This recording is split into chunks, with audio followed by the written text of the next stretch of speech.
Hi friends, ఈరోజు మనం నేర్చుకునేటువంటి విషయం ఏంటంటే కార్ సబ్వూఫర్ని రిపేర్ చేయడం నేర్చుకుంటున్నాము. ప్లస్ ఇంకోటి ఏంటంటే దీనికి ఫీజు వేసినట్టు పోతుంది అని చెప్పారనమాట కస్టమర్ రిపోర్టింగ్. సరే చూద్దాం ఫ్రెండ్స్ ఇది ఏమవుతుంది అని చెప్పేసి. ఓకే,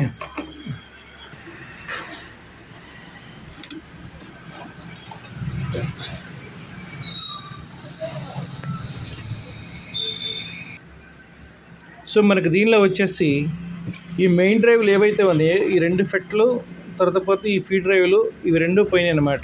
ఇది ప్లస్ ఇవి రెండు పోయినాయి. సో ఇప్పుడు మనం ఈ రెండు ఆల్రెడీ రిపేర్ చేసాము. ప్లస్ ఫ్రీ డ్రైవ్లో కూడా ప్రాబ్లం ఉన్నది ఇది. సో ఇవన్నీ రీప్లేస్ చేసిన తర్వాత ఈ సెట్ ఆన్ అయింది. ఓకే ఫ్రెండ్స్, ఇది నేను బిగిస్తున్నాను. ఇప్పుడు బిగించిన తర్వాత మీ క్వాలిటీ కూడా ఒకసారి చూపిస్తాను ఫ్రెండ్స్, ఒకసారి చూడండి. ఓకే ఫ్రెండ్స్ చూడండి, ఇది చెక్ చేస్తున్నాను ఇప్పుడు నేను. ఓకే,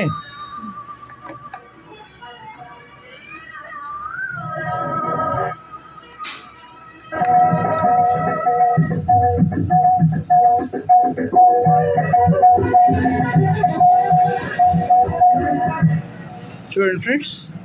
ఓకే, సో ఇంతకు మించి ఎక్కువ పెట్టకూడదు ఫ్రెండ్స్, యాక్చువల్గా టెక్నికల్గా ప్రాబ్లం వస్తుంది. సో దాని ఏమంటే కాపీరైట్ ఇష్యూ వస్తుంది కాబట్టి. సో ఇది ఫాల్ట్ రెక్టిఫై అయిపోయింది, ప్లస్ రిపేర్ కూడా అయిపోయింది. సో దీనిలో వచ్చేసి ఫెట్ తర్వాత ఫ్రీ డ్రైవ్లో ప్రాబ్లం ఉన్నాయి, వాటిని మొత్తం రీప్లేస్ చేశాను, వర్కింగ్ ఫైన్. సో నేను Ravi, KNV systems and service. Like and subscribe my channel. Thank you.